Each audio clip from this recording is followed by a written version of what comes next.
esperado de ação, reunindo esforços de vários companheiros, e temos a certeza que muitos já contribuíram e já retornaram à espiritualidade. Isso não os impede de estar aqui conosco, participando do Espiritismo, demonstrarmos que a vida prossegue. Então, do berço ao túmulo é a oportunidade que nós temos de aprender. Mas, além do túmulo, nós seguimos trabalhando. E quando os nossos corações se afeiçoam aos caminhos de Jesus, nós com certeza trilharemos esta caminhada com muito mais esperança e muito mais alegria. Então, que Jesus abençoe esta casa e fortaleça os seus trabalhadores, possamos contar com muitos e muitos anos com esse espaço aqui de estudo e reflexão sobre o Espiritismo. Nossa obra, Evangelho segundo o Espiritismo, uma das 5 obras da codificação, faz 150 anos. Um tempo de ação, de consolo, de esperança, que essa obra tem trazido ao mundo. E a casa escolheu lembrar a elaboração desta obra e o que ela representa em nossas vidas como tema deste momento de celebração.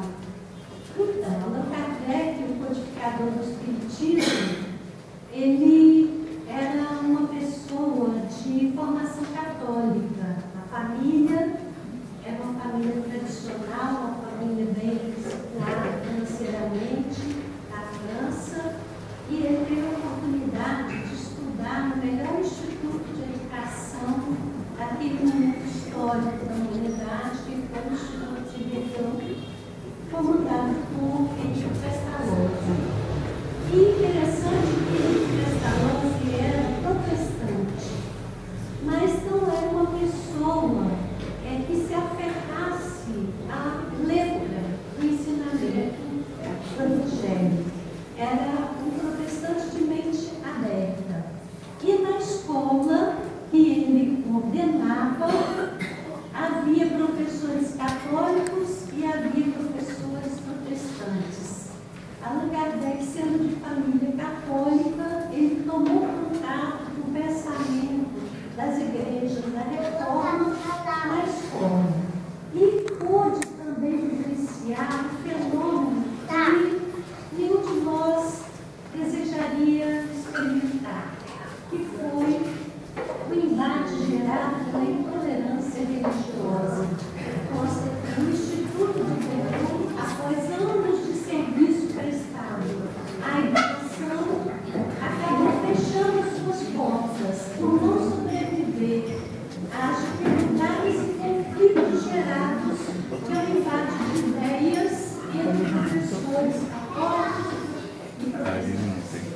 Então, o codificador dessa altura já havia se formado e já havia retornado a Paris e levara consigo uma vontade muito grande, um ideal muito grande de colaborar para minimizar esses efeitos danosos da intolerância. Ele, no início da sua caminhada como educador, experimentava o desejo de encontrar uma forma de unir todos os cristãos. Ele percebia a inadequação do embate entre católicos e protestantes. E todos estão partilhando da mesma ideia, do mesmo ideal de Jesus. Então, já na madureza, depois de dedicar sua vida ao magistério, a um trabalho significativo na área da educação, ele se sentiu chamado a examinar aqueles fenômenos tão insólitos das mesas girantes, aqueles fenômenos que ocorriam de transladação de objetos, de ruídos e pancadas. A princípio, como estudioso do magnetismo que era, ele sentiu que aquela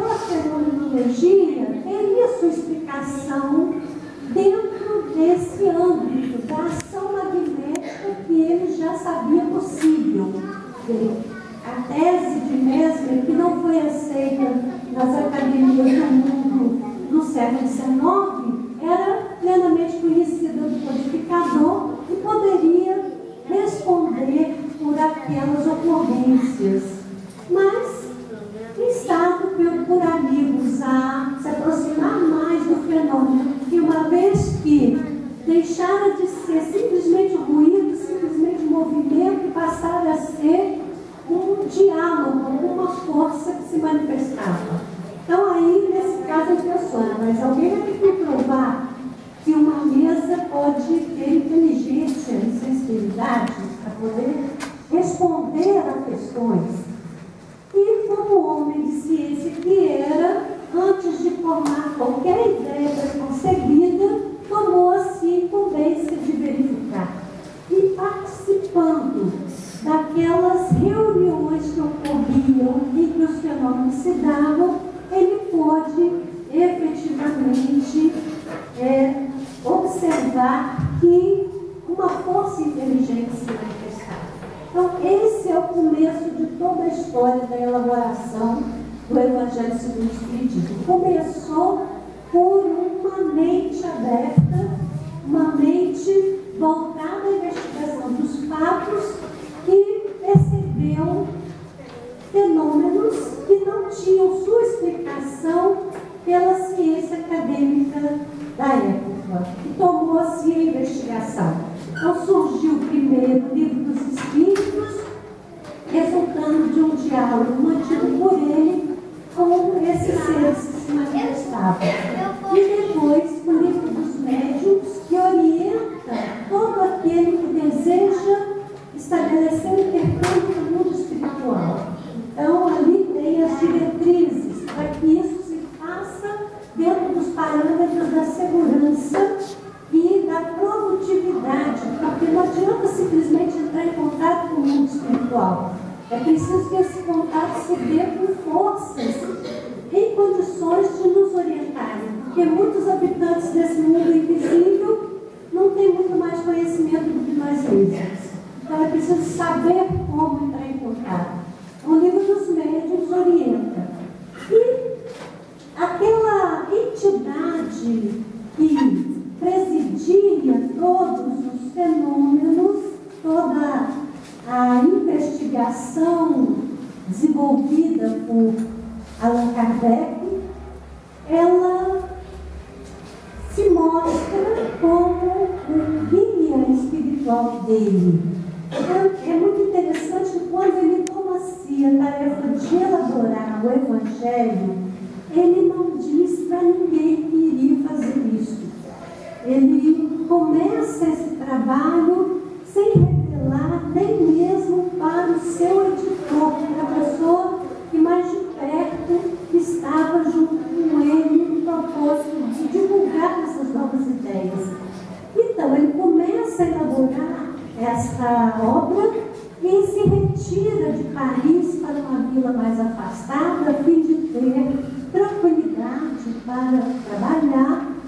E nesta época, a sua esposa, Mélie Goudet, visitada por uma médium que estava em Paris apenas naquele dia, queria muito falar com ele.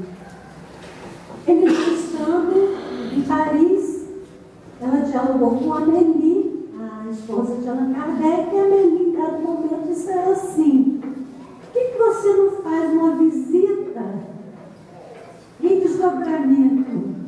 Porque ela possuía essa potencialidade. Então, essa médium se concentra e começa a descrever onde ela estava vendo o professor. Ela descreve o ambiente, descreve os espíritos que estavam ali colaborando com a obra e destaca a entidade que parece ser a coordenadora de todo o trabalho, como um espírito de muita iluminação.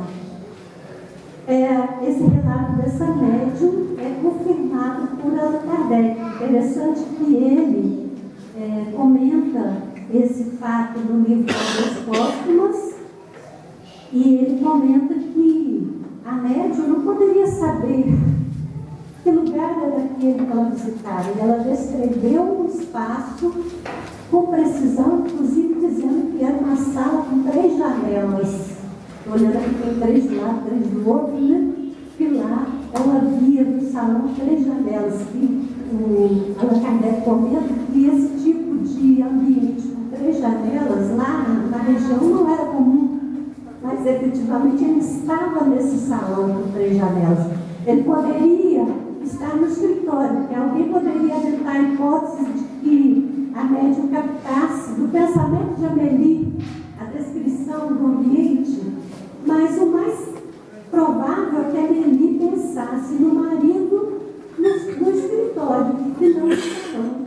E naquele dia ele trabalhava no salão que tem 3 janelas.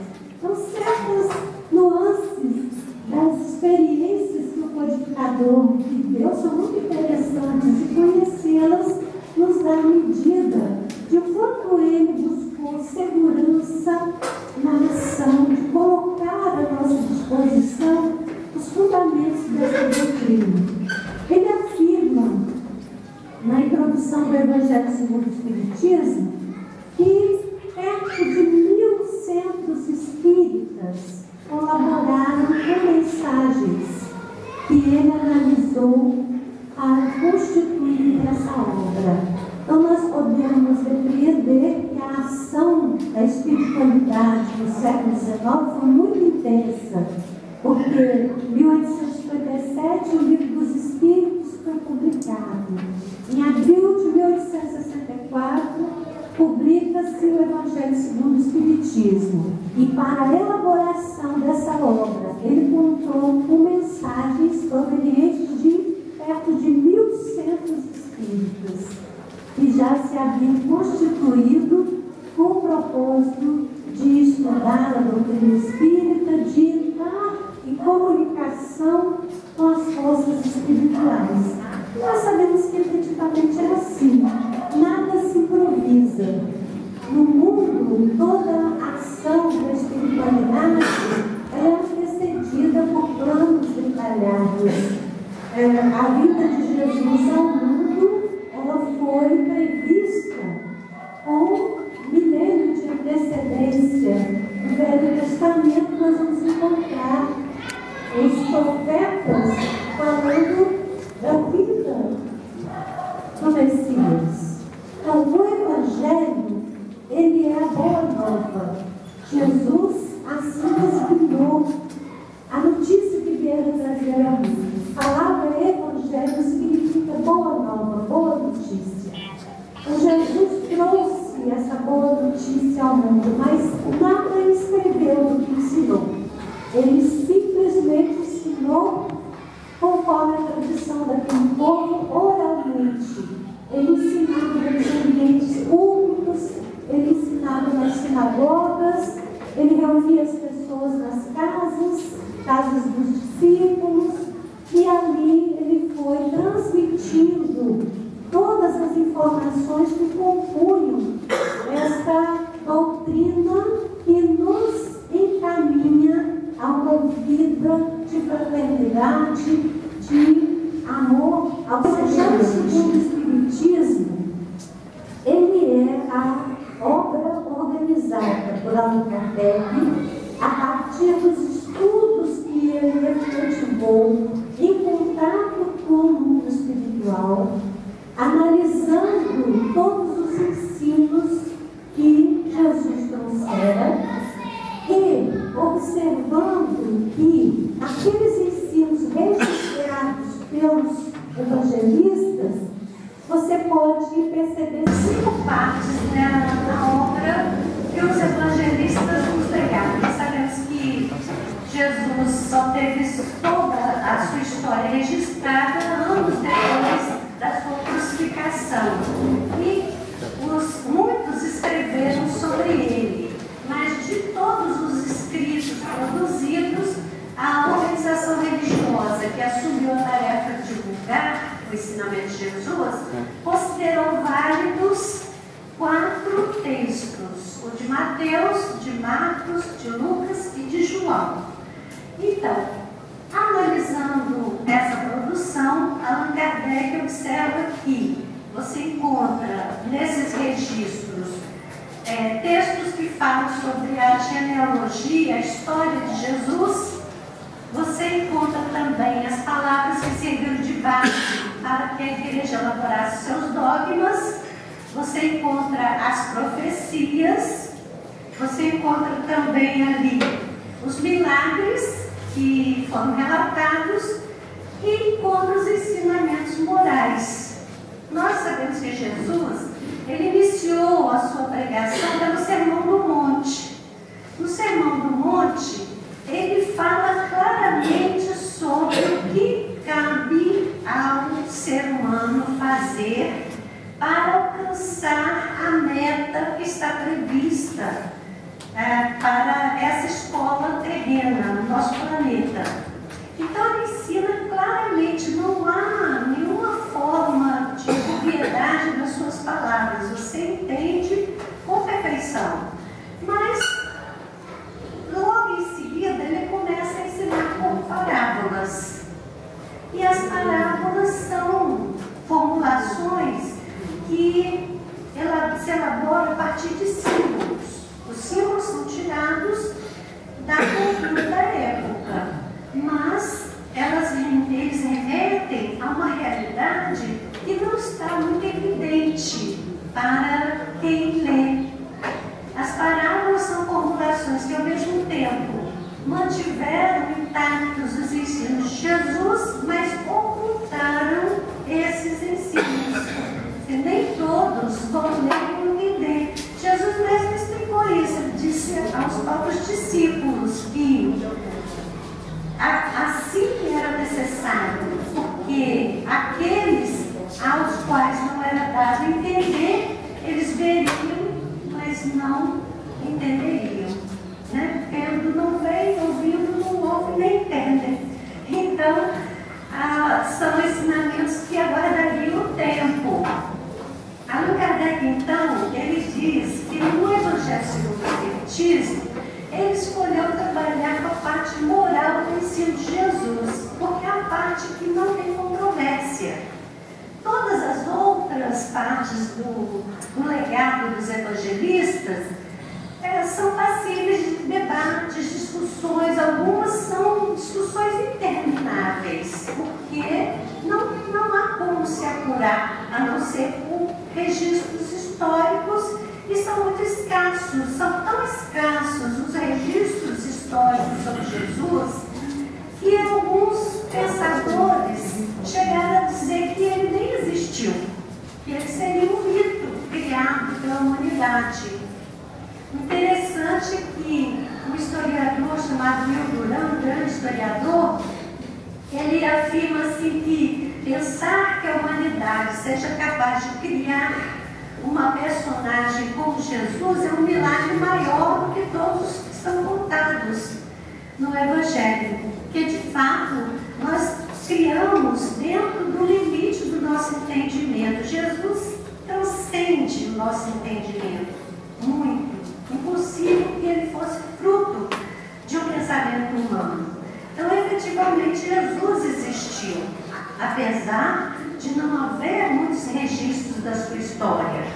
O Vinícius, que é o nosso companheiro Pedro de Camargo, que escreve vários livros com esse pseudônimo, ele diz assim que a história não registrou Jesus porque Jesus não é o passado. Jesus é o futuro da humanidade. Por isso que ela não registrou. Então, nós temos que olhar Jesus como esse futuro que nos cabe alcançar. E aí o codificador teve uma percepção muito clara da necessidade de elaborar a obra, que é o Evangelho segundo o Espiritismo, porque os Espíritos, na questão 625, disseram que Jesus é o nosso guia, o nosso modelo. Então, precisamos aprender com esse código moral que ele deixou. Eles disseram também que o Evangelho é o roteiro moral mais primoroso que a humanidade já recebeu. Essa afirmativa não é só de cristãos. O próprio Mahatma Gandhi, ao ser interrogado sobre Jesus, ele afirma que todos os ensinos sobre a espiritualidade se perdessem, mas o Sermão da Montanha fosse conservado, nada teria sido perdido. Então significa que nesse discurso estão os ensinamentos todos de que nós necessitamos para que possamos enfrentar os desafios dessa caminhada aqui na Terra e sair vitoriosos nesse projeto. Então, Allan Kardec escreve o Evangelho segundo o Espiritismo. Então, nós temos o Evangelho segundo Mateus, segundo João, segundo Lucas, né? Nós temos também o Evangelho segundo o Espiritismo. O que isso significa? Significa a análise dos ensinamentos de Jesus à luz da mensagem que os Espíritos trouxeram na época moderna. E é uma mensagem que resgata os conhecimentos que ficaram esquecidos do tempo. Primeiramente, nós vamos lembrar que o conceito de reencarnação é um conceito que já está presente na humanidade desde a antiguidade. Os próprios hebreus cultivavam a ideia da reencarnação, mas eles usavam um vocábulo que foi traduzido como ressurreição para os nossos tempos. E, na verdade, o conceito era de reencarnação. A gente pode defender isso quando Jesus pergunta aos seus discípulos: que dizem os homens que eu sou? E eles dizem assim: uns dizem que és Elias, outros Jeremias, outros João Batista. Então, eles tinham a ideia de que uma individualidade poderia viver e depois viver de novo. Não é verdade? E a ideia era meio confusa, porque havia esse conceito de levantar-se alguém que já morreu. Então, ficou confusa a ideia de ressurreição e reencarnação. Pensando em João Batista, Jesus teria que ser a ressurreição, porque João Batista era contemporâneo de Jesus. Mas pensando em Elias ou Jeremias, teria que ser reencarnado, porque ambos tinham vivido há muito tempo.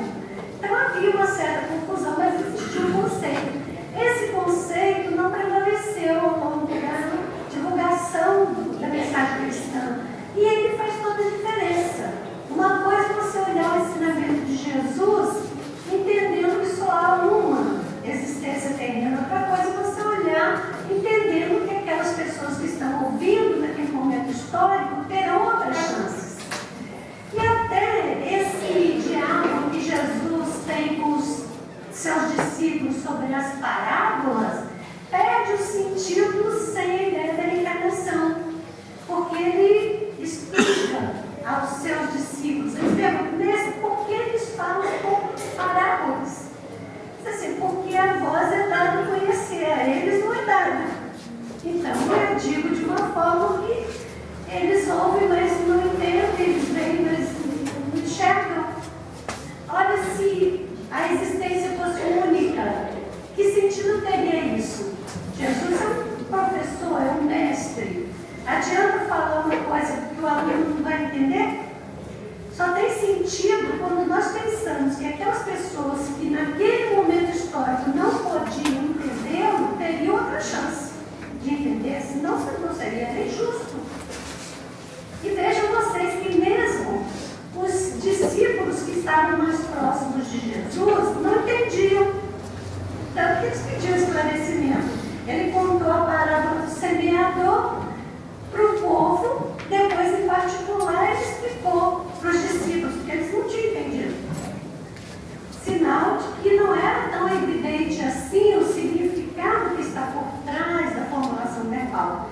Então, só tem significado a fala de Jesus se nós pensarmos que aqueles que o ouviram naquele momento não podiam naquele momento alcançar, mas teriam oportunidade mais à frente, como de fato todos nós estamos tendo hoje, com a chave que o Espiritismo nos traz nós podemos alcançar a compreensão mais precisa desse roteiro.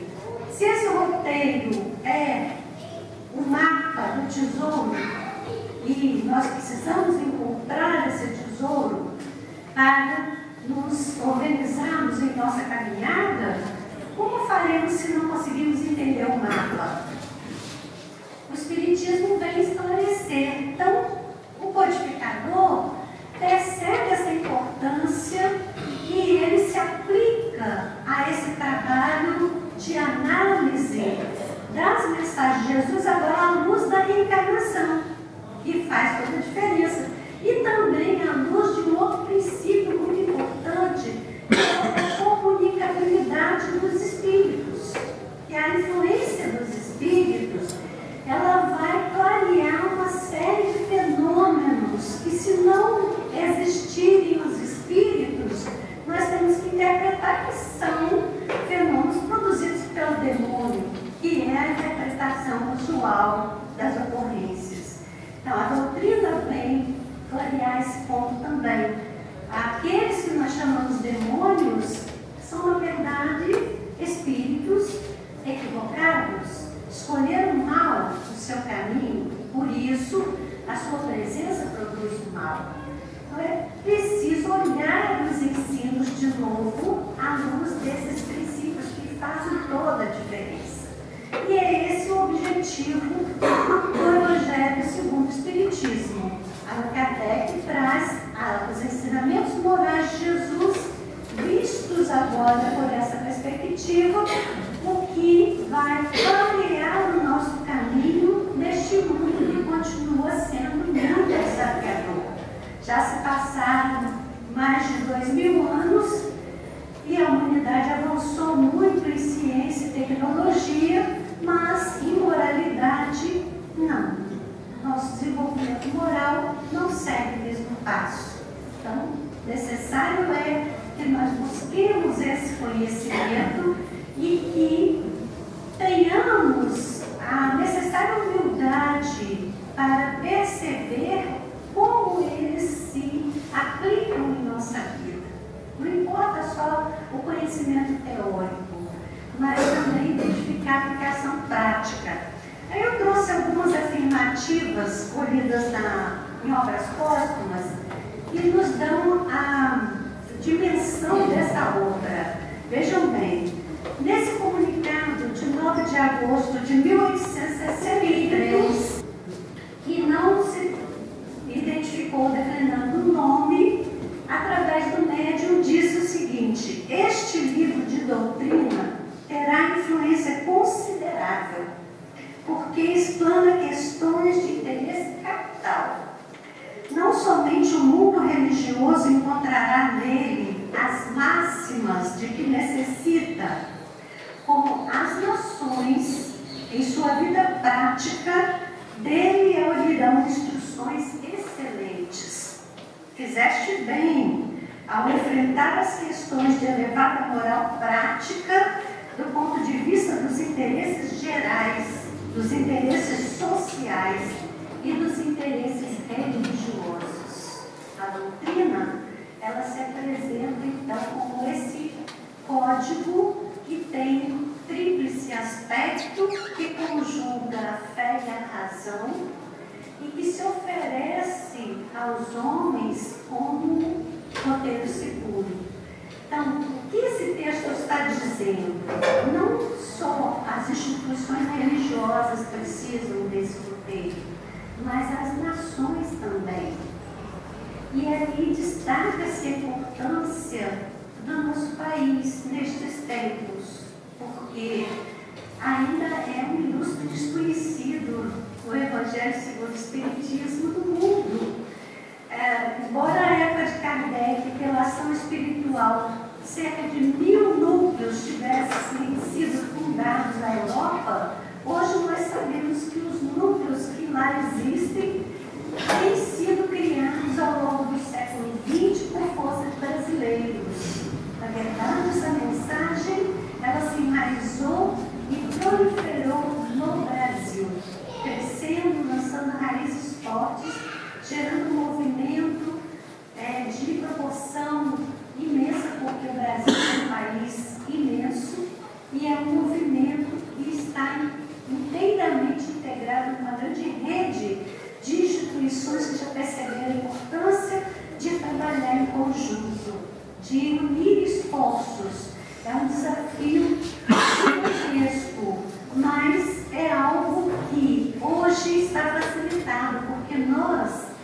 passamos por todo o século XX gerando núcleos como este aqui. E missionários de todas as partes nasceram nesses ambientes com esse impulso idealista de fundar, de criar esses núcleos.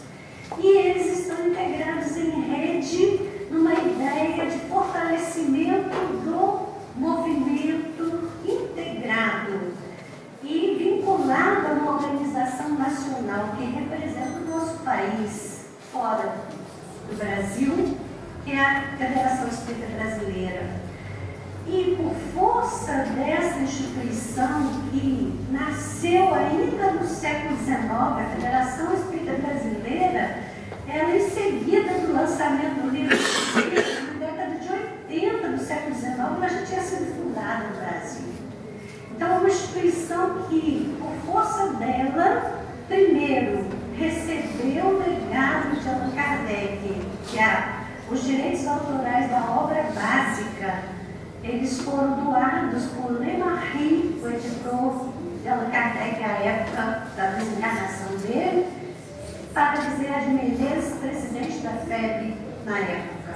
Então, os direitos autorais da obra do codificador são do Brasil. Então, isso não é por acaso que isso acontece. Há todo um planejamento em torno disso. E esse plano é explicitado por Humberto de Campos, quando fala com Chico Xavier do projeto Brasil, Coração do Mundo, Pátria do Evangelho. Porque houve essa programação. A mensagem teria que nascer na Europa e teria que nascer na França, porque naquele momento histórico a França ditava a moda para o mundo. Mas a sua prevalência se daria não no solo europeu, que é um solo minado por energia muito diversa, a mensagem de amor de Jesus. Quantos séculos de intolerância tem a Europa? Quantas guerras religiosas naquele cenário? O Brasil, um país relativamente novo, apresentando uma psicosfera muito mais propícia e um povo de índole muito identificado à espiritualidade. Então, isso favoreceu, a mensagem se enraizou e, se nós nascemos aqui no Brasil, se nós nos sentimos chamados às fileiras espíritas, é que, de alguma maneira, nós estamos comprometidos com esse trabalho. Cada um tem o seu âmbito, porque no movimento espírita, eu costumo dizer que é assim como fazer uma coxa de retalhos. Coxa de retalho, cada pedacinho vai sendo emendado e no final ela cumpre o seu papel. Pode ser retalho muito diferente um do outro, mas fica bonito no conjunto. E serve para agasalhar, serve para cobrir a cama, atinge a finalidade dela. Então, é mais ou menos assim. Agora, tem umas coxas de retalho que a gente olha os pedacinhos e organiza, formando alguns desenhos, não é isso? Se a gente tem tempo de planejar, não só emendar os retalhos, mas programar como emendar, vira até uma peça de arte, uma coxa de retalhos. De uma certa maneira, o movimento de unificação é a ideia de fazer uma coxa de retalhos como uma peça de arte. Cada um traz o seu retalhinho, mas formando esse conjunto que a gente chama de movimento federativo, é uma organização que procura analisar esses pedacinhos e colocar encaixados de acordo com o programa, com o planejamento. Se todos temos como fundamento a doutrina espírita e os mesmos objetivos, a nossa contribuição será importante no conjunto. Então, se nós fomos chamados, se estamos aqui nesse ambiente que nos acolhe com essa vibração amorosa de Maria, Mãe de Jesus, então, sinal que temos um contrato assinado com a espiritualidade nesse particular. Não duvidem disso. E somar esforços é o que cabe no momento atual. Nós já vencemos todo o século XX com um desafio imenso de plantar essas unidades, de integrá-las. Em 49 se firmou pacto chamado Pacto Áureo, que é o pacto que construiu a ideia da unificação. Ele é coordenado da espiritualidade por Bezerra de Menezes, né? O grande batalhador do primeiro momento do espiritismo no Brasil. Graças a ele, o Brasil despontou no cenário com essa possibilidade de acolher os direitos da obra básica e iniciar essa caminhada de organização. E Bezerra, na espiritualidade, segue coordenando essas ações. Então, aquelas pessoas que gostam de ler, a FEB lançou no passado um livro com as mensagens ditadas por Bezerra de Menezes, ou pela psicografia ou pela psicofonia, médiuns como Chico Xavier e Valdo Franco. A FEB congregou todas essas mensagens em um único volume, se não me engano, se chama Em Nome do Amor, e essas mensagens nos orientam quanto ao trabalho que nos cabe. No Evangelho segundo o Espiritismo, esse é o roteiro que hoje se oferece ao nosso estudo. Quando nós olhamos a ação de Allan Kardec no estudo daquela parte que ele colocou no Evangelho segundo o Espiritismo, nós entendemos a metodologia que pode ser aplicada às outras 4 partes. Não é assim? São 5 partes. Ele pegou uma delas e fez um processamento, considerando o contexto histórico, esclarecendo o sentido das palavras, buscando o entendimento da cultura judaica naquela época, para perceber a precisão do ensinamento dos espíritos, e depois ele deu a palavra aos espíritos. Porque o Evangelho tem essa estrutura. Ele pega a transcrição do ensinamento bíblico, faz todo o seu estudo, lembrando toda essa fundamentação acerca do entendimento do contexto histórico dos vocábulos, e em seguida ele dá a palavra aos espíritos. Aí vem instruções dos espíritos, colhidas em várias partes naquele momento histórico, várias partes da Europa. Então, hoje nós devemos pegar as outras 4 partes e da mesma forma buscarmos esse roteiro, esse procedimento. Entender o contexto histórico em que aquilo nasceu, entender as palavras que estão ali e ouvir os espíritos. Naquele momento histórico, Kardec teve que ouvir os espíritos contando com a manifestação dos médiuns que trabalhavam no cenário. Hoje nós temos uma facilidade, porque nós temos toda a obra psicografada por Chico Xavier como uma contribuição dos espíritos ao entendimento do Evangelho. É só pegar a série de Emmanuel, os romances de Emmanuel, aquela série Fonte Viva, Via de Luz, Caminho, Verdade e Vida. Emmanuel comenta versículos do Evangelho. Então nós podemos dar a palavra aos espíritos e aprender com eles, gerando na Casa Espírita um momento de estudo muito especial que a Federação Espírita do Espírito Santo tem incentivado com o nome de NEP, que é o Núcleo de Estudo e Pesquisa do Evangelho. Meus irmãos, queridos amigos, é uma alegria muito grande partilhar com vocês dessa manhã de reflexões sobre essa obra que é tão fundamental, lembrar como que ela foi elaborada, lembrar o que ela contém, o que ela pode fazer em nossas vidas. E, a respeito disso, eu lembro sempre Maria Dolores, porque ela nos traz, pela formulação da palavra usada, com princípios estéticos, uma reflexão que não só toca a razão, mas toca também o sentimento, o coração. Maria Dolores, ela é uma pessoa sensível. Ela chegou na Bahia, quando viveu, escrevia poemas, deixou livros publicados. Depois do retorno à espiritualidade, continuou produzindo pela mediunidade. E várias das suas produções têm como foco a mensagem do Evangelho. E uma delas, que ela chamou, ela intitulou chamamento, ela nos chama de Caminheiros da Vida. Nós somos, né? Caminheiros da Vida. Estamos aqui mais uma vez caminhando. Somos viajantes do tempo. Quantos tempos nós vivemos aí para trás? Em quantos momentos estivemos abraços com a mensagem do Evangelho de Jesus? Então, e agora? Mais uma vez, mais uma oportunidade.